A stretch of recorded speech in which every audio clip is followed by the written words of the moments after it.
Listen, the worst part of the game wasn't the national TV embarrassment or that we made Big Ben's day. It's the fact that we rang the bell for this factory of sadness again. We allowed 9 sacks, 6 batted balls. Thought a volleyball game was going to break out for Pete's sakes. Single rookie protection on TJ Watt. Come on.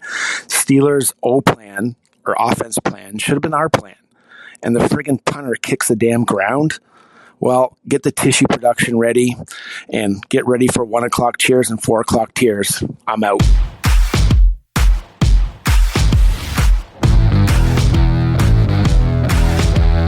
Welcome to the Dogs Podcast with your hosts, Blake Renneker, Zach Kopp, Justin Charles, and Josh All. Hey, welcome back to another episode of The Dogs. If you want to get your intro in the show, head to thedogspodcast.com, tap leave voicemail on the drop-down menu. Kenny Mack sounding a little depressed, a little bit more depressed in his intro than normal. I feel like he probably is speaking for most of Browns Nation today, but we're going to try to get through this episode with as much pep in our step as possible. We brought Justin back. Yay!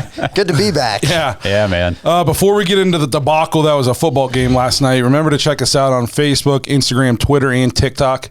If you're watching on YouTube, please like and subscribe. Make sure you tap the notification bell so you never miss a new episode. You can also find us on Apple, Spotify, and Google if you prefer to just listen to the podcast. Lastly, if you're looking for more content, head to jointhedawgs.com, become an official Dog Pack member on our Patreon page. We declared our champions in the fantasy football leagues for the Patreon this weekend. Justin won one of the leagues. Good for Justin. Shocking. I'm shocked. Justin Turner won in the other league, beat dog Zach Kopp in that championship. That's why Zach didn't show up tonight. Yeah, he's a little down, losing the fantasy championship. Big shout out to the Patreon. Thank you guys to everybody who joined and played along with us. Hopefully you guys stick with us through is probably going to be a fun offseason, I guess. The Browns have given us a lot of fun offseason content to talk about. Unfortunately, not a Super Bowl.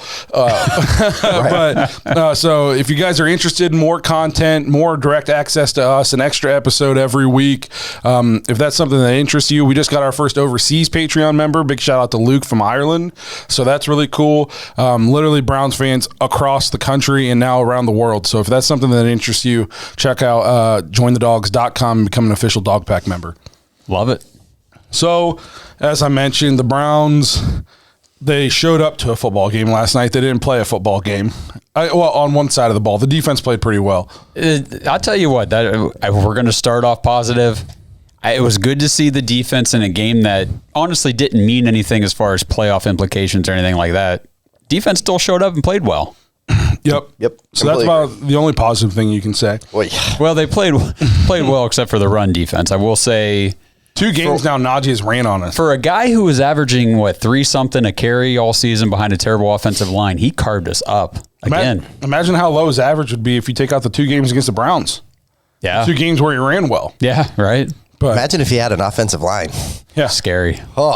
He's fun to watch though. Yeah, he is. It sucks that we have to face him for the next probably 10 years. Yeah. Maybe they'll make a terrible franchise decision or something. Yeah. We'll see what happens. So we made a list of things we wanted to talk about today with the game. And I know we're probably all tired of hearing this, but I think you have to start with the play of the quarterback whenever you only score, less than 15 points again. And God. and again, it was one of those games. I mean, it was bad. It's getting worse. Yeah, I would have settled for bad. It was atrocious. It was so bad, and his play was terrible. And I know the injuries. Everybody wants to talk about the injuries. The injuries do not. The shoulder brace doesn't make his eyes not work. Well, even one of the announcers said that at one point last night. I think it was on. Well, it was Gracie. Yeah, he said the harness doesn't make him make that bad decision right there. Correct. It was a bad decision to throw that the first pick. Yeah, you mean the one where Njoku's wide open and he's looking through him? Yep. That's exactly the one I'm talking about. And he throws a pick. I just don't get it, and I just don't understand the defending him at this point. I don't know what there is to defend. It's so bad. It's awful. We got sacked 9 times. I would put probably at least half of those on his just complete lack of pocket awareness. The dude literally did a spin move in a clean pocket. I don't know if you guys remember this. I did. But there was saw no Yep. pressure. He's sitting in a clean pocket, and he did a spin move to get away from what? From what? Oh, man. The mean words of TJ Watt, maybe? I don't know. He spun out of there quick, and it was like, where are you going, dude? And people talk about the injury, but yet at the end of the game, instead of running out of bounds, he throws his supposedly bum shoulder into a defender. So... So then that goes to it's either it must not hurt that bad, or two, then that's just another dumb decision. What's another problem with Baker? It's his terrible decision making. It's just that shoulder throw wasn't. I didn't understand that because he was going out of bounds anyhow. Yeah, and what did he get, an extra half a yard? It's just it's ignorant. I want to say like, oh, maybe he was trying to like fire the like. So as I watched it live, I turned and looked at my wife and I was like, oh my God, he's done. Like I literally, when he did it, I was like, I thought for sure he's going to be injured. Cause I'm like, if it's, or more injured or whatever you want to call it, like the guy's banged up, whatever, it's fine. But just, that doesn't make a lot of sense to me. It really doesn't. Maybe if you're trying to fire up your team, cool. But man, like, I didn't understand that. You know what would fire up your team? Not throwing 10 straight incompletions. That'd fire me up if I was on the team. Yeah, that'd be great, wouldn't it? Yeah, I know. It's been a tough year.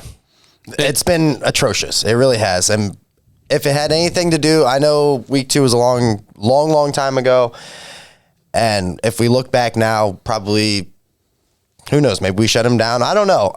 Honestly, for him, he was in a bad position either way.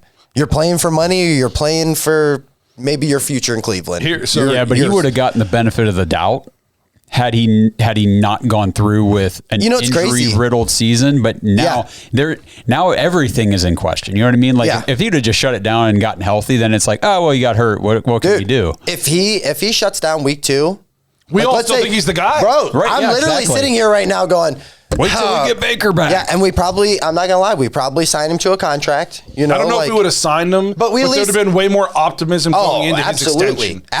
I completely agree. So I don't know. It's just such a like from the highs of last year to where we are right now. It's unbelievable. The regression is whatever has caused it. And I think it's multiple things at this point. Yeah. Well, something I was talking to somebody about the other day, they brought up again the injury. And I said, well, remember the injury happened as he was making a tackle post an interception that he threw. Yeah. Mm-hmm. So it's not like the inaccuracy. Now I understand that if we remember right, Schwartz broke off his route and all that, but there's things like even the holding in last week's game that, Baker got that first interception down the field. It was like, well, you saw the holding, or you should have seen it ahead of time. Why did you still continue to throw the ball down the field in triple coverage? And it's just, I said this in the Patreon group, and if you guys join the Patreon and you like just like constantly arguing about the same stuff over and over again, you're going to love this group. That's a group for you, baby. It's a lot of fun. It gets a little heated and testy, but I kind of live for it. So anyways. Browns fans can be passionate. Yes. I said this in the Patreon group today. I said, if accuracy was the only problem Baker was having, then yes, I would say it's the shoulder. But that's, in my opinion, his accuracy is like the bottom of my concerns. I think it's between the ears, man. It's decision making, it's vision, it's pocket awareness. Those things are problems up here that have nothing to do with the shoulder. Yep. He doesn't trust himself. No, like I don't think he has trust. And I think it's crazy. I don't think he really trusts his pocket, his presence in the pocket. I don't think he whether it's collapsing and it's really not. No, or I just don't know if he trusts himself. So we have a good stat about that. Okay. This is a good time to bring up this stat. Okay. Both Baker Mayfield and Joe Burrow have 9% sack rates, which is very bad this season. Okay. QBs play a large role in their sack rate, but there's also a pretty big difference here protection-wise. The Browns rank 4th in pass block win rate. The Bengals rank 30th. So Joe Burrow is playing behind the 30th ranked line as far as pass protection is concerned and is balling out. And Baker's playing behind the 4th best line and making them look bad. Yeah, so they're essentially on opposite ends of the spectrum. Yes. For offensive line. And I told you guys I had something interesting about Joe Burrow. You remember when they drafted Chase, We all made fun of the Bengals hard. Why didn't you take Sewell? Yeah. Why are you not building the line? And then as I watched that Bengals game, I thought to myself, you know why they didn't take a lineman? They didn't need it. Their quarterback is good enough to make up for a slightly deficient offensive line. Yeah, just get him another big-time weapon down the field, and he'll make it happen. Yeah, he doesn't need the top-rated offensive line to be a top 5 quarterback. And then I thought to myself, could the Browns do? No, we have to spend all of our money on guards. Because we saw what happens when Baker plays behind a suspect line. He threw 20-some interceptions. So you have to, at some point, you are not going to be all world at every position. The quarterback has to make up for some deficiency somewhere. What does Baker make up for? Tell me one thing on our team he makes up for where, we're lacking here, but it's okay because we got Baker. Tell me one thing. There isn't one. No, I think everybody else is making up for what he's lacking in. And it's killing us in play calling. The coach is trying to call plays handcuffed. So, not in defense, but I'm just saying for, like, let's say the guards and stuff like that, we signed those guys because we wanted to have an identity. We wanted to be able to just bully the hell out of you in the front. Yep. So I don't think you can necessarily go, hey, we got to sign all these guys because Baker needs the protection. I think that it was more of, I don't know if that's what you're, you know what I'm saying? Do you see where I'm going with that? I guess I wasn't clear too. What I'm thinking, a big knock on this team is that our receivers aren't good enough, people say. Even though before the season we all thought they were great. But I digress. But the Browns don't have the luxury to go out and get a big-time receiver because they had to pay a lineman. Honestly, there's not a lot of, like, for all the people that say, hey, we should go get Russell Wilson or Rodgers or something like that, those ideas are crazy. Like, they're exciting, and I think they're cool, but I don't even know if we could pay a guy like that. We've discussed this before, but, like, you pay a guy that much money, but you don't need the surrounding talent then. Correct. You can cut some dollars here and there. If you took Joe Burrow off his team this year and put him on the Browns, how many wins do we have? Oh, we're in the playoffs. I agree with that. That's probably win the fair. AFC North, probably winning that. 100%. I think we have a better roster. Well, the Bengals on paper, we have a better roster than Cincinnati. Yes. On paper. They have a better receiving core. They have 2 great receivers. Absolutely. They might have a third. Tyler Boyd's no slouch. Tyler Boyd's pretty good. So they got 2 great receivers and a pretty good one. Mm-hmm. That's fair. And then they have a great quarterback. Yeah. But I think we can all agree our line's better. Yeah. Our running backs are way better. Yeah. Our tight Uzoma is pretty decent.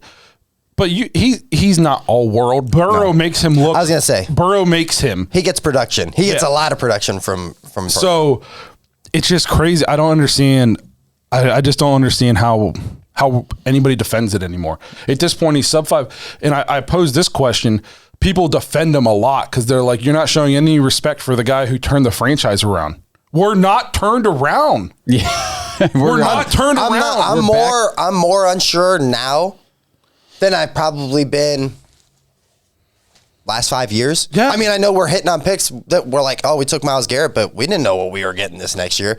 At this point, I don't know if we're rebuilding. I don't know if we're. Let me pose this question to you, YouTube, and whoever's listening on any other platform. Are the Browns actually turned around? Because this will be 3 times in 4 years we finish under 500 and with 1 playoff appearance in 1 playoff. Are we really turned around? Well, and before Baker, where were the Browns normally finishing in the AFC North? Last. Where are we at right now? Last. Where are we probably going to be after Sunday? I understand. Even last year we finished 3rd. Yeah, you're right. And I understand like the argument, like like we just don't want to go back to that. Here's my problem, like with the whole Baker situation is, we lost Odell last year, and whether you think he got better or not better, he played well the second half. So for me, it's just so shocking that you can go from, now don't get me wrong, wasn't a super hard schedule, but we played everybody tough for the most part, even Kansas City, who I thought they had a great team last year. We played them tough. So I just don't understand. Well, it's a lot of things. Confidence, Justin, that takes me right back to what you were saying about between the years. There's definitely some things going on. Like last night against the Steelers, we talked about that. We saw the screenshot. Baker took a sack. It was a third down play, I don't know if it was 4 or 5. DPJ's passed the sticks, curl route, standing there wide open, nobody on him. Hands up, just throw me the ball. Yep. Baker's looking right at him. I think he double clutch, looks down the field, takes a sack. He looked at all 3 open receivers, pumped to each one, and didn't throw to any of them. So that right there tells me 100% you can't change my mind. He has no confidence in himself. I think his confidence right now is absolutely shattered. And he's created the monster that he kind of wanted to be. You know, like he came out of college, he was that guy. He's always been that personality, and that's why we love him when he's playing well. But when you're that guy and, you know, you just throw an interception and then your commercial comes on right after it, it's hard. It's very hard, especially like, I feel like Cleveland's a very gritty, like hardworking town. Like we're not Hollywood at all. Like, I don't know. Yourself, I'm Hollywood. You are not Hollywood, bro. I've known you a long time. Yeah. You're like Rancho Cucamonga. So this kind of transition then away from his play, because it was bad. We don't need to beat a dead horse. If you watched the game, you knew it was bad. To kind of his comments after the game, and then so now he's not playing next week. Now they already ruled him out. He's going to get the surgery. Comments after the game, he said stuff like, "If we don't, kind of throwing shade at the play calling, so about not protecting the Hudson. right tackle Hudson going against TJ Watt." One, I agree with him to a point. Yeah. At the same time, bro, quit holding the ball. Yeah. You cost a lot of the. I would have much rather you came out after the game and been like, I played super bad. I'm costing this team. I got just like the sack on the DPJ. That play. Yeah. He was wide open. All you gotta do is what a quarterback does: throw the ball. Yeah, or slide up. Yep, take a step up. How many times last night were there sacks and it like the pocket starts to like form around him, and instead of just stepping up, he like tried to run, and he just runs into the sack. Yeah, or he dances backwards further, and if he throws this, it's just going into the ground somewhere. Yes. Yeah. So the line struggled, especially late, like middle fourth quarter when they were just teeing off. But by that, it was already done at that point. Yep. You'd already thrown 10 straight incompletions by that point. So I don't like those comments. And then he says the comment about, I got to check with my family and my agent to see if I want to play. Some people are saying he's back because we picked up his option. I would almost be more shocked if he's back next year than vice versa. There is disconnect behind closed doors. The front office and this coach and him are not on the same page. You're going to say that to the media. I'm going to go talk to my family and my agent. You're not going to say I'm going to talk to the team doctors and coach. I saw that quote, and I immediately thought, that's not good. No. Because that is first of all, whether or not you play on Sunday is a coaching decision. That's not your family's decision. I don't even think it's a coaching decision. I think it comes straight up to like medical staff. Like at this point, they have to clear you. But what I'm saying, if you're higher than the team, kind of. Yeah, I know what you're saying. Coach says Ronnie Harrison's starting today. Guess what? Ronnie Harrison's starting today. Or if you're Arians and you say, "Hey, get back in the game," and then you just peace out. Deuces, I'm out. Taking my shirt off and I'm peacing out. I've never seen anything like that in my life. Oh my God. And it's just so fitting that it would be Antonio Brown. Yeah. Well, then you see, Aaron just straight up after the game, he's no longer a Buck. No, I was talking to him too. They haven't released him. He's just sitting on their roster. And like he said, he's like, I don't think maybe people don't want to have Antonio Brown floating around right before the playoffs start. I completely understand that. I don't think anybody'd sign him, but if you're the Bucks, you're not going to take that chance. Yes. Why would you? Oh, LA just picked him up. Oh, that's great. Oh, so now they got Beckham and they got Antonio Brown. Oh, yeah. Okay, cool.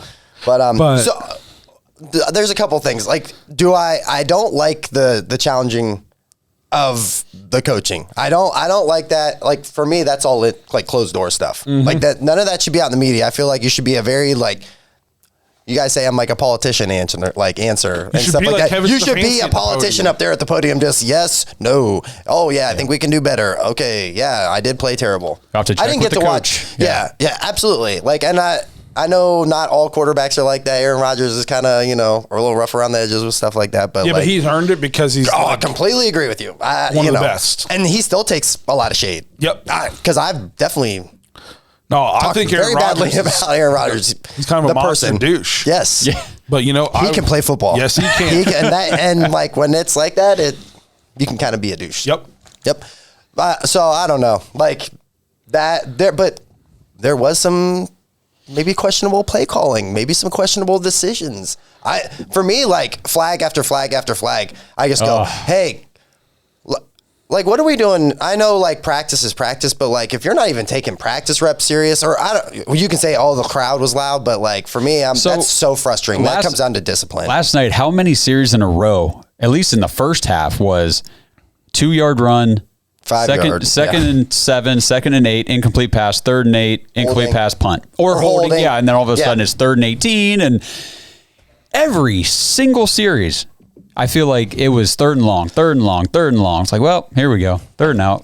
I get the frustration, and here's the thing that sucks is I'm not saying Baker does like stuff that on purpose, but like the fans are asking those questions, so I feel like it almost kind of like just everybody's already riled up, everybody's already worked up. Don't ignite that fire more. Well, when he says something like, I need to talk to my family and my agent about what's best for my future, that to me sounds like I need to make sure I'm healthy to play somewhere next year. I saw enough Twitter posts from people, like in the media today talking about ideal landing spots in 2022 for Baker Mayfield. Already, I'm like, yeah. But there's so that goes right to that comment, yeah. And people can say that's just clickbait. Yes, yeah. But at some point, when there's a ton of smoke, there's usually a little bit of fire. Mm-hmm. You know what I mean? These people, like they have sources. Well, and we've been talking about the disconnect, the riffs, the little comments here and there for like 2 months. Yeah, for a while, and it just hasn't gone away. It's only, like you said, it's gotten worse. You see, and again, I think I said this last week. I think one thing that Baker could always count on was like the team always rallied around him. He always had the support of the locker room. Yep. And I don't think that's the case anymore. I think they showed the sidelines after his pick yesterday, the defense, and it was kind of like well, here we go again. Yeah. Here we go again. We're going to hold these guys to 10 points, and we're going to score nothing again. And you could just see it. And again, it goes back to the Odell thing. Almost nobody came out in defense of Baker. There are way more people coming out defending, not necessarily defending Odell, but saying they wanted him back, saying how great of a teammate he was, all kinds of stuff. And they're still like rooting for him publicly on YouTube, or not on YouTube, on Twitter. That's got to be rubbing Baker the wrong way. Oh, I would imagine. You know what I mean? So I think he's lost the locker room. Well, at least a healthy chunk of it. You got to think it's happening on some level, because watching that game, I mean, the only team worse than the Steelers right now is the Browns. I mean, the Steelers are awful in the AFC North. I don't know, dude. In Monday Night Football last night, absolutely. No, I'm just. But you're absolutely right. Any decent team is going to beat the Steelers last night. Yes, they struggled to put. Actually, they only got 10 points or they got 13 because we gave them that great field position to go down and kick that other field goal. Yep. Any good team already puts up 14 on them, and it's 14-10 at halftime, and then second half they kind of run away with it. The Steelers are bad. They are a bad football team. Ben Roethlisberger threw the ball 46 times for 123 yards. 123. 2.7 a throw. Yeah. And well, my fantasy last night had and we couldn't beat him. And he had 11 receptions or something, or maybe it was like 8 for 30, and I was like, oh, Deontay Johnson. I love the 8. 8 for 31 on 15 targets. Yeah. There's a touchdown there, but I mean, still. But 31 yards. I mean, you want to talk about a quarterback struggling. I mean, Big Ben, it is time. Oh. Your day has come. You need to hang it up. And you know what? For as much as I've hated the guy, had a good carear. Oh, I'm glad that he's moving on, but it'll be very Pittsburgh-ish if they just have another guy just walk on in. I think I texted last night and said I was so jealous that the Steelers had, like, I was watching the end of the game, he was going around this, and I was just so jealous that they had somebody to celebrate like that, who gave them 18 years of above average great play for almost all of it. Oh, yeah. Never below a 500. Never below 500 ever. We have people about to cut my head off because I don't like our quarterback who can't quit finishing below 500. They had a quarterback in 18 seasons never finish below 500, win 2 Super Bowls, always be a threat in the AFC North, always be a threat in the AFC in general. Yep. I need that in my life. That's why I'm not willing to settle for what we have now, because it's not going to get it done. It's just not. That's a heartwarming speech, man. You kind of got me in the feels. I saw a thing earlier that said, like, a thing defending Baker, and it was like at least 6 wins every season. That's a nice way of saying losing 10 times every year. Played the Chiefs to the brink twice. That's a nice way of saying you're 0-2 against the Chiefs. Here's my thing, and I'd like to say this about just the Browns in general, just our whole vibes, and I would like to see if you guys agree with me on this. When I watch the Browns, whether they're in the game, like they're in the game at the end and it's close, I already know we are not going to win the game because we don't know what to do in those situations. I've seen it time and time again. We look like a team that just doesn't know what to do in that situation. And I'm not saying it's coaching. I'm not saying it. Maybe it's just a bunch of guys who just aren't used to that kind of pressure or what. But every time that the Browns are in a big time game like that, we somehow manage to do something, whether it's a fumble, a penalty, a holding, an interception, not sack, getting the first down, 4th down, turnover, like turnover on downs. It's just, well, I mean, I agree with you 100%, man. Chargers. I've seen one game in the last, seriously, like 10 years where I was like excited about some Cleveland football stuff. Yeah. Think about this real quick. So the Chargers and the Raiders, 2 games where all we had to do was get a first down at the end of the game. We get 1 first down, then that's it. We can run out the clock in both of those games. Yeah.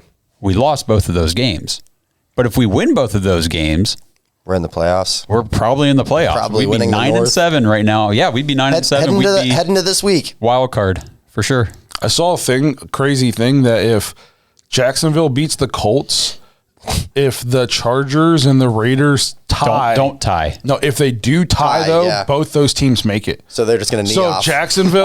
So if Jacksonville beats the Colts, the Raiders and the Chargers should legitimately just try to tie. Yep. And they will both make the playoffs. How crazy is that? That is crazy. And talking about those were the 2 teams that all we needed was a first down to beat. They're the 2 teams in the wild card spot right now at 9-7. Well, that could be us. Yep. And you know what sucks, man? And I'll just lay it straight out. Every time we had a big game this year, except for the Cincinnati game, we dropped the ball. We just completely just. Yep. And I don't know if it was because all year I felt like, we just looked flat all year. At least one position group every game. I was just like, oh, hey, we didn't show up. Yep. Hey, we didn't take this serious this week.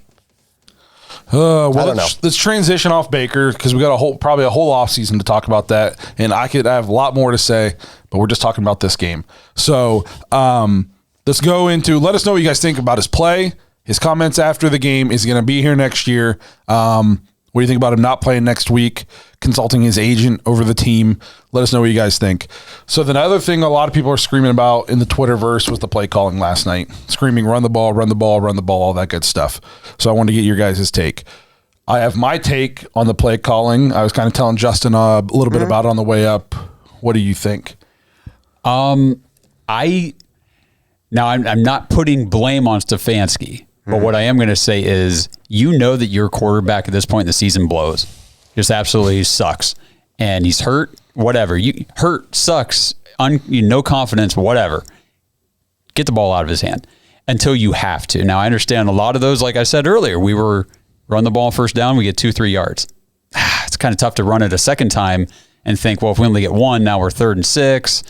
I get that. But I feel like they could have tried a little more in the first half to really establish that run game. Mm-hmm. But I do think that not having Kareem Hunt in the lineup has been hurting. Oh, he's a difference maker. He's a playmaker. Because I think that really gives Nick Chubb that boost that he needs. Because if we've seen it plenty of games this year when defenses are stuffing the run against Chubb, You bring Kareem Hunt, he's got a different style, violent, slashing murderous, runner. yes. And all of a sudden that breaks things open. Then he's starting to get yards. Then you bring Chubb back in. Then all of a sudden things open up for him. Yep. We don't have that 1-2 punch anymore. I agree. And that sucks. But the way Baker was playing last night, I was saying, you know what? I don't care if you're just chipping off 2 yards a carry. Run it for a second. Now just beat him up. Josh, I completely agree with you, buddy. I completely agree with you. Last night, do you know what? My favorite player in the world ever, Nick Chubb, just stand on the sidelines. Yeah. And I told him today, I'm like, I'm so thankful that they said, hey, the guy got hurt in the first quarter, rib injury, and we were just kind of being careful with him. We didn't want to overdo it. And I'm like, sweet. Because in the second quarter, I was shocked. Like, I'm just like, I didn't understand it. So they came out and said he had a rib injury? Yeah, let me look it up real quick. Now, people were saying they're lying because then he came out and played in the second half a little bit.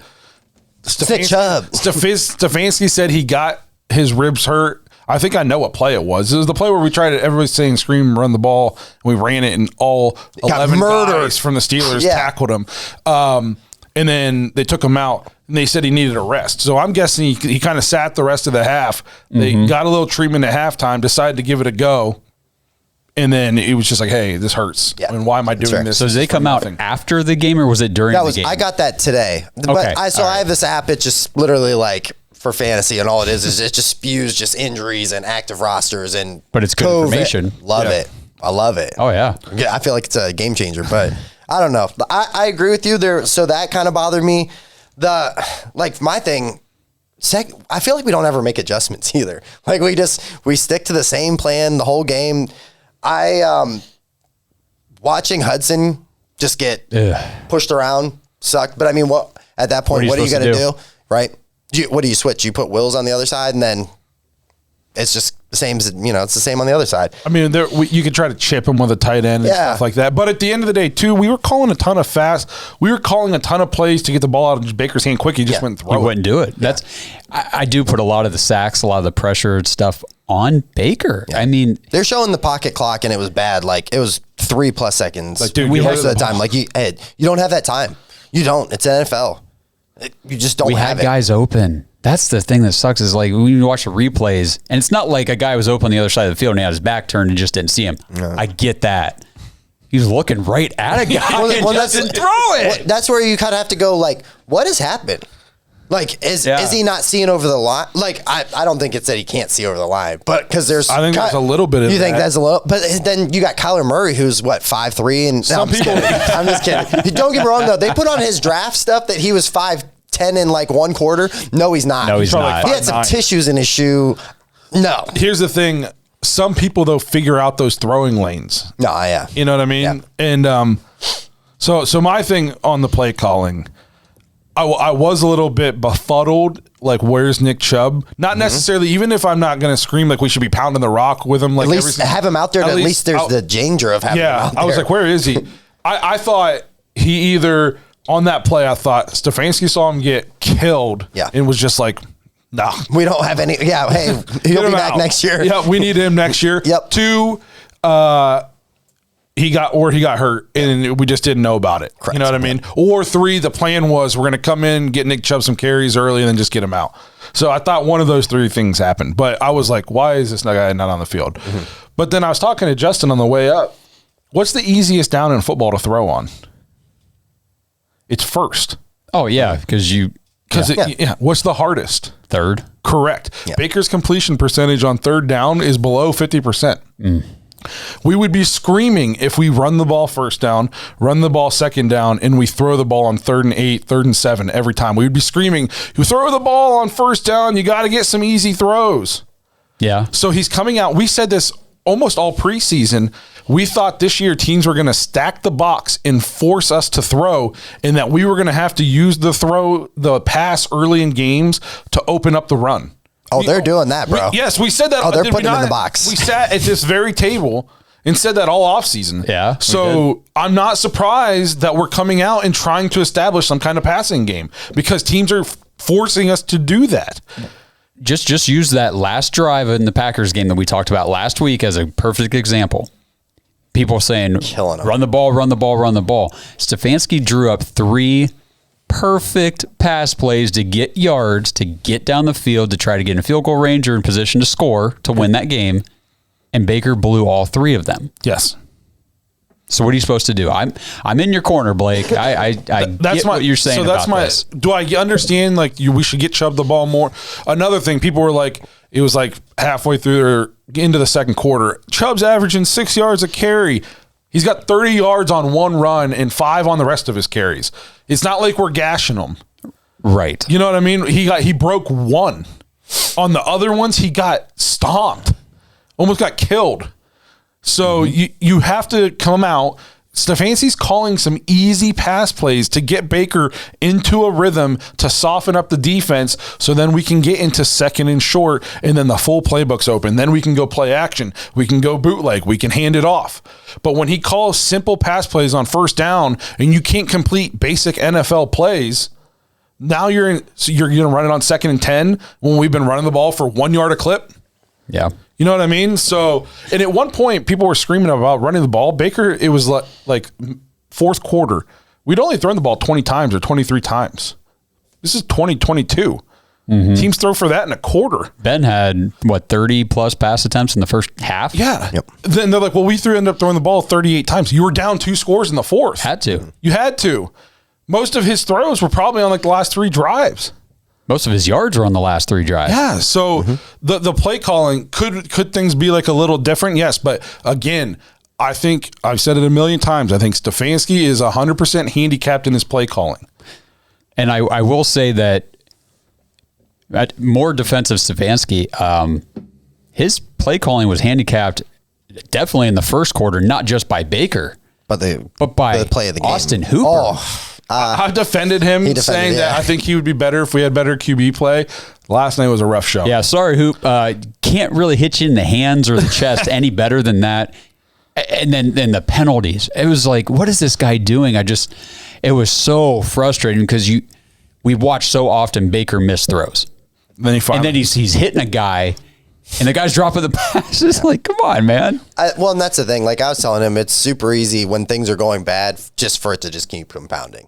It's very easy to sit there and you're watching Baker, a third pass play in a row that goes incomplete or there's something wrong. It's very easy to sit there and scream at your TV and be like, I wish we'd give our best player Nick Chubb the ball. But we can't do that, guys. We can't do that. No, I'm just kidding. But seriously, it was hard. It was really hard. Last night was probably one of the more frustrating games. This whole season's been that. I think I texted you guys. Last night felt like one of the games from the 0-16 season. Like if you would take a game from that and put it on the 2022 game tape and then put this game in 0-16, and I was just watching all the games, I would not be able to tell that this was from a season we were predicted to go to the Super Bowl. No. You know what I mean? Cody Kessler was good at not completing passes too. Somebody, or was that Deshaun Kaiser? You know what I mean? Yeah. Is that Kaiser? He's probably one of the 4 quarterbacks that we played during that season. Those guys like to throw them picks too. I got a text last night. Hang on, I'm looking for it real quick about. So John, Patreon member, friend of the show. He always says when people talk about Baker going 11-5 last year, he always tells me, I think a lot of quarterbacks we've had in our past could gone 11-5 last year. So he sent me the list yesterday. Derek Anderson, Brady Quinn, Brian Hoyer, Colt McCoy, Josh McCown. He thinks those guys all could have went 11-5 last year. He said the ones that definitely couldn't have, Whedon, Kaiser, and pretty much everybody else. And then he said Johnny Manziel goes 12-4 and wins us the Super Bowl. Well done. I don't know if McCown, when we got McCown, he was... Dude, but he's still for a lot. Yeah. McCown played well for us. Yeah, he also played 10 years after that? Who else you got on there? So Derek Anderson, Brady Quinn, Brian Hoyer, Colt McCoy, Josh McCown. I don't think he's that far off. Honestly, I would say maybe not Hoyer last year, but you say Hoyer when he played for the Browns 2007? on last year's team. Correct. I agree. Okay. When he was younger is what I'm saying. Yes. Yeah. He was saying when these guys played for the Browns, if you took them and their talent and their age and just superimposed them and put them on last year's Browns team, they would have won 11-5. I don't think he's that far off. So it's interesting to give Baker all that credit. I'm not buying it. But I digress again. Maybe that'll be something we talk about on That's a after bigger hours. argument. Yeah, I think we do that on the after So hours. if you guys like that kind of stuff, check out jointhedawgs.com. We get into a lot of that, and we say the F word sometimes. Yeah. And by sometimes, I mean a lot of the times. Okay, we got a couple more things we want to talk about, but before we get into it, I want to remind you guys to check out Simbull. They got a new URL, dawgs.simbull.app. Play the stock market for sports. With the promo code DAWGS, DAWGS, you get $10 free for your account, plus your deposit is 100% refundable, up to $500 for your first 90 days. You're going to jump in, create your account, deposit your money, get your 10 free bucks. Any amount of money you put in is 100% risk-free. You're going to buy stock in the teams, any sport really, NFL, NBA, college. There's baseball on there. As you're going to buy low, sell high. As their stock price goes up, you're going to make money. You're also going to get an instant cash payout for every share you have of a team every time they get a win. So there's a couple ways to win some money. If you're playing, you don't like it, you lose all your money, it's just not for you, you just reach out to Simbull. They're going to send you all your money back. It's legitimately 100% risk-free. Now is definitely the time to try it with promo code DAWGS, DAWGS, that new URL. Once again, dawgs.simbull.app. Jump in and play the stock market for sports. And Browns fans, we all know very well by now that low-scoring offenses just don't get the job done in the NFL. But with the latest no-brainer from DraftKings Sportsbook, you'll be a winner when just a single point is scored. New customers who bet just $1 on any team to score can win $100 in free bets. It is that simple. And if Sportsbook is not yet available in your state, you can still get in on the NFL action. Everybody like me can play for huge cash prizes all season long with DraftKings Daily Fantasy Sports Contest. Super fun. Tons of different contests every week. You can play the afternoon slate, the evening, all day. You can play single games, single matchups. It's pretty much anything you want to do, you can do in DraftKings. They're giving all new customers a free shot at millions of dollars in total prizes with your first deposit. So download the DraftKings Sportsbook app now. Use promo code TPPN. Bet $1 on any team to score and win $100 in free bets. If they score, you score with the promo code TPPN this week at DraftKings Sportsbook, an official sports betting partner of the NFL. You must be 21 years or older, New Jersey, Indiana, or Pennsylvania only, new customers only, minimum $5 deposit, $1 wager required, one per customer, restrictions apply. See DraftKings.com/sportsbook for details. Gambling problem, call 1-800-GAMBLER. Make sure you guys check that out. DraftKings is fun. I'm going to tell you what. I don't know if you guys do the daily fantasy I have before stuff, but man, I love setting my lineups every week. And when you don't win any championships, that was better than the promo. Yeah, if you don't you were super for you guys cue watching that up on the camera, dog, and just tell them how you feel. Justin's a 2-league champion. Yeah, Yours truly won the Dynasty League this year. Yes. Josh is a no-league champion. Yeah, but Blake took the Dynasty Championship from me, a double champ. There you go. Well played. He's like a Steelers fan. Yeah. Always in the past. 6 rings. 6 rings. 2 championships. Yeah. It's okay, dog. Hey. Before this year, I hadn't won a championship in a while. A long time. I won the championship in our league before it became Dynasty, right? I was the last winner before it was a Dynasty League. No, I think you were 2 years before that. Okay, so I won this league 4, 5, 6 years ago, and then I won it again now. This is like really off topic. I did a league with Blake and like all these people we work with at this chip company named Shears. This is how long ago my last league was. We did 2 years back to back, and I won both those leagues. And they were like my first couple leagues, and I was like, oh wow, that's cool. I've made it to the flea flicker championship the last 4 years in a row. You keep losing. And I lose every time. Like almost to the point where I'm like, maybe I should retire. You just can't finish. Yeah. Cool. Thanks, dog. Ha! You got 2 kids. You must be all right. See, we like to talk. Fine. We don't just talk crap about the Browns. We're talking about each other. my sperm count and stuff, apparently. Yeah. All right, keep it going, guys. Let's go. So before we get out of here, a couple more things we want to touch on, and we'll kind of wrap it into one. The defense did play well again. They kept us in the game again.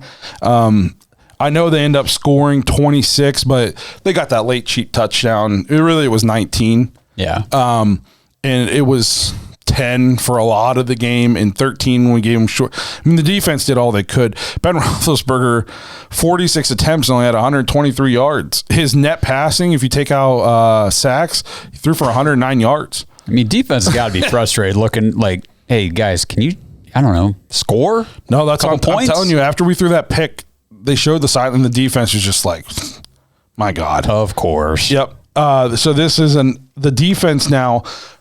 I think there's no question you have to bring Joe Woods back. I say as long as you bring back the majority of this defensive unit, and then you're very strategic with the other guys that you bring in to fill the spots, and the roster spots, and all that. Andrew Berry is going to absolutely take care of business there. I think would so. like to believe. So for me, like you said, it's not even a question. If they let him go, like next week, that's super criminal against him. Because I think he's done at getting. These were 9 starters that were new out of the 11. Well, to get this group to gel together the way, and they've played phenomenal. And to me, it's not even necessarily the gelling. It was in the beginning of the season. We just wanted to see him make some decisions and put people in the right position. Correct. And I feel like as the season has gone on, he started playing John Johnson in his more natural position, JOK getting more snaps. So you just saw him make some adjustments. That's all we wanted to see early. Yeah, that's all we wanted to see early. Yep. And I think he's gotten to the point. I mean, I think statistically, like overall defense, we're top 5. We've only that first month of the season was kind of rough, and we were still pretty hard on Joe Woods because it was just a continuation of last year. It was like, come on already. Yeah. Ever since then, we've only had one bad game, and it was the Patriots where they just obliterated us. Every game since then, though, this defense has been outstanding. Yeah. And those teams that we got frustrated about where the defense looked completely lost, Chiefs. Chargers. They've got a pretty Chargers, good offense. Hey, Arizona looks like they're pretty good too. So I don't even, you know what I mean? That's not even, I think that we were just being very tough because we're put on, a position where we have to go right after a loss, talk about how our defense played. And we held the Steelers to 15, and then the next week we held the Bengals, who just are torching people all of a sudden, to 16. Yep. Held the Ravens to 16. We held the Raiders to only 16. The Raiders can score points depending on what week it is. We held the Packers to only 24. We held them to 3 points in the second half? Yep. So here's a stat. Browns have failed to score more than 17 points 9 times this season, which means we would have won. Or not would have won, but we were 3-6 in those games. It's rough. So it's the NFL. You got to score more than 17 points. Yes. So straight up. The defense, and I think now, do I think the defense is a perfect finished product? No, I want to see Joe Woods to continue to evolve and adjust, but I think he at least earned the right 100% to come back and give it another go. I think if you let him go, I question that decision. I think that's a very poor personnel decision. And last night on full display were the young guys. Yes, Delpit played really well. I'm super impressed with him yesterday. And JOK again. Yep. MJ Stewart. Yeah. He might not, if he can figure out how to cover somebody, let's see what kind of offseason that dude has, because that dude lays the freaking wood all the time. I would say as a good depth piece rotational. I love it. I love having him. Me too. I love watching people who hit, and that dude's not afraid to hit. Did we hear anything about Greedy Williams? Some of the shoulder. As soon as I heard shoulder, I was like, oh no. But I mean, he's had a great season. Yeah. And Greg Newsome. Yeah. Still, I mean, Greg Newsome just shutting down people yesterday. They threw at him how many times in a row, and he just shut them down. My only thing with him this season was his health. You got to be on the field more. Moving forward. Yep. So the defense, Joe Woods has to come back. The last thing I want to touch on for this episode is I'm a fair critique, whether it's Baker or other people if they're not playing well. I think we on full display last night was the difference between TJ Watt and Myles Garrett. I mean, TJ Watt's going to break the sack record probably, and he's only played 12 full games this year. That's something I saw. I think he's played in more than 12 games, but some of those games he got banged up and had to come out. And I think I saw he's played in 12 full games. That could be wrong, but I'm pretty sure I read that. I don't know. I don't know. He's got 20 sacks, 20 and a half sacks. Oh, I thought he was at 20. Didn't he get to 21 and a half last night? He's at 21 and a half, I believe. Yeah. He had that one sack late, and it was like... Could you imagine if Michael Strahan, or if Brett Favre didn't just gift Michael Strahan's last sack? It'd already be tied. So the only thing I'll say about that, don't get me wrong, I watch TJ Watt, and I just go, guy's a menace. You got to like his energy. You got to like his playing style. Just watching the guy just wreck offenses, it's awesome. been happier to know like Myles Garrett was 100%. I know he's kind of still got injury stuff going on. I think his groin's messed up. Yeah, messed up. I don't know. So, and then I wish that maybe that game actually meant something. If I don't want to say that I'm that guy, but if I'm an NFL player and we have nothing to play for, where's the drive? Unless other than yourself. Well, then you shouldn't be on. Then you shouldn't be on the field. I agree. So the thing is, like, we watched T.J. Watt dominate that game, start to finish. He was there the whole time. Always had to worry about him disrupting everything. I mean, even if he didn't rush the passer, he was still batting down passes and then pointing at Baker and getting in his face. You suck. Yeah, pretty much calling him out the whole game. And we've talked about this before. I know you and I have on previous episodes where Myles Garrett, when fully healthy, does not dominate entire games. Not like TJ Watt did last night. There's times where I feel like I don't want to say he takes plays off, but I feel like he kind of just disappears into the flow of the game. Dude, last night he jumped off sides and then they continued to let the play go because it's a free play for the Steelers. So he's trying to jump the snap and he jumps early. They throw the flag, let the play. He just stood there. Clowney did that too. Clowney was on one knee for the play. And then they threw it downfield and almost got a PI that almost put it down to like the one. They didn't call it. And I'm like, Myles, you got called for the penalty to give them this free play. Go get the quarterback. Finish the play. Don't let him just throw it up. And so now if they get that PI call, they had the ball at the one. Who knows what would have happened if you would have rushed? Even if you get a sack and you might not get credit for the sack because of the penalty, at least they don't have the ball at the one. We got lucky. He just stood there. Myles Garrett had 1 tackle last night. That brings his grand total of tackles to 8 in his last, 3 or 4 games? Yeah, something like that. There's a lot of times when 2 games in a row where he had 1. I watched the replay of plays and you see him standing behind the pile. I'm like, you're a D lineman, dude. Yeah. Like, what are you doing? Get in that pile? And he had, you should have started the pile. Right. Again, the groin, I get, but if I'm going to say that the injury I don't care. I want Baker to play well with the injury. If you're out there, play. Yeah, if it's going to be that much of a hindrance, I've said that about Baker. If the harness is making, if that's the reason why you suck, you should not be playing. You just shouldn't be playing. Right. I mean, Myles has completely disappeared the last 5 weeks. Yeah. The groin's only been an issue last week and this week. Where was he? Now, he had the one play against the Ravens. But he, like I said, there are elite pass rushers in this league. TJ Watt, I'd say like Nick Bosa, Donald, Aaron Donald. And then, there's probably a couple more in there I'm not thinking of. But I don't think Myles is elite. I think he's in the next category of like very good. Definitely not trade. You definitely keep. He's definitely very good. Yeah, foundation piece. He disappeared. You cannot be considered elite. And I go games without hearing about you. Yeah. That's just not elite. And it just sucks that we're sitting here talking about a game, Browns versus Steelers, and the 2 guys that we have to harp on the most are the 2 guys that we took number 1 overall. You're supposed to be our team leaders. It's rough. And one last thing I wanted to mention too was, what you guys think about Clowney throwing the shoe? He's an idiot. I'm not gonna lie, bro. Like when I see stuff like that, I feel like I just get super ignorant because I'm like laughing and I think it's funny, and then I realize that we got a huge penalty against us, 15 and I was yards like, or whatever. I'm like, ugh. Here's the thing: is like Give it back. He took the shoe. It was clearly just part of the tackle. Yeah. Right, but you don't have to throw it 30 yards. Yeah, just set it on the ground or give it back to the guy, bro. Yeah. Sorry, I took your shoe. Help him put it back on. Yeah, That's tie a shoe, tie the lace. Yeah, I didn't understand it. Like, you saw it come off on the tackle, right, and then it was sitting there, and he reaches down, grabs it, and chucks it. But is that not, bro? What you doing? Here's the thing. Is there even a more Cleveland kind of play? Like, we're notorious for doing things like that. Oh, hey, how about the only thing that I could think is like the helmet off, or when he threw the flag back, or it hit him in the eye, and so he just lost his mind, and then Morpheus Roy. Yeah. R.I.P. Yeah, that is true. It's crazy. I'll tell you what, that wasn't the most Cleveland play in this game.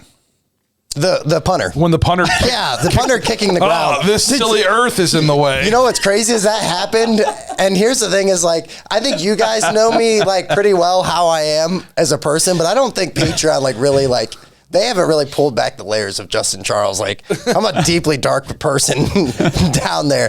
And I saw that and I laughed so hard and I was like chuckling. And I realized like all the other people that were watching the game were super depressed. And I was like, oh, I should be upset about this. He kicked the ground. Hard as hell. Yeah. I'm surprised he didn't break his leg off. Well, bro. that ground had to be, the ground was frozen. Yeah. Who put the earth there? Yeah.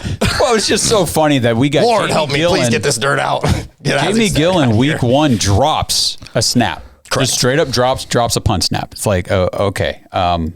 Whatever. Don't see that happen to anybody else. Yeah. And then here we are at the other end of the season. New punter, got rid of Gillen. This guy's been doing okay, and he kicks the ground. Yep. The ground. Like, what are you doing? The Scottish Hammer one was still way worse. I think. Wait, yeah. I think that I'm not saying that it changes our season, but man, I'd like to believe that game ends differently. Yeah. But anything else you guys want to touch on? I think we kind of hit everything about that game I want to talk about. Join the After Hour. Join the Patreon. Check out After Hours. I'm sure we'll have plenty more. Yep, for sure. Again, thanks for checking out this episode. I know it was probably tough. Hopefully we cheered you up a little bit.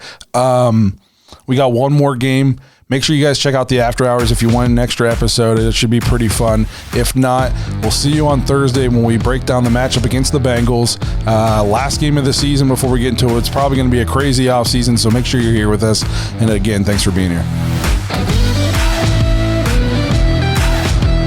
Thanks for listening to another episode of the Dogs Podcast. Make sure you subscribe to our YouTube channel and follow us on Twitter at the Dogs Podcast and become an official Dog Pack member and join the dawgs.com.